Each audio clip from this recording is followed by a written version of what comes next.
Non, mais la question c'était, oui, tu étais en train de m'expliquer que c'était dangereux pour les dieux que l'homme acquiert les mêmes Oui, pouvoirs. oui, non, cette idée de la connaissance du bien et du mal, d'être comme des dieux, c'est le sens justement que cette acquisition de la connaissance liée à l'amour, à la sexualité, est certainement le fruit essentiel du devenir humain.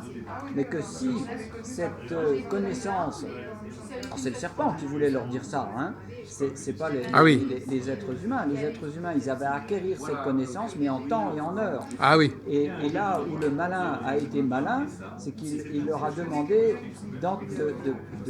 d'avoir cette connaissance avant le temps et l'heure. Oui, mais il y a deux arbres, c'est ça qui est compliqué. Parce qu'en fin de compte, il dit, c'était pas l'arbre de la connaissance qu'il ne voulait pas qu'ils prennent, c'était l'arbre de vie. Ben, c'est-à-dire que Il a dit, si... si, Non, non, s'ils commencent comme ça, après ils vont aller ailleurs, c'est ça?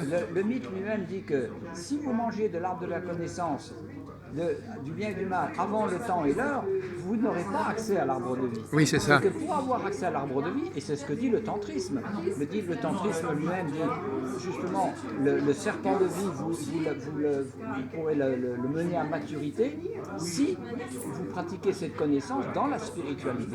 Mais en effet, et c'est une connaissance évidente, je crois, de chacun d'entre nous, on a suffisamment de maturité pour savoir que l'amour, si elle n'est pas vécue dans la dignité et dans un amour authentique, eh bien, ça n'a pas de valeur en soi et ça peut même être destructeur. Et c'est souvent destructeur. Hein, les faits divers, la psychanalyse, la vie humaine nous parle de toute la misère de ce que peut être l'amour si elle n'est pas vécu dans une vérité, dans un respect, dans une maturité.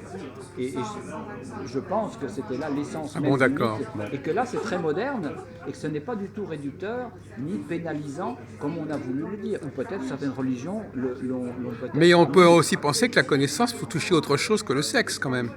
Ah oui, non mais oui, tout à fait parlant.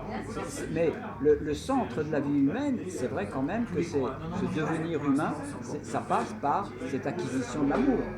C'est le centre même de la vie humaine.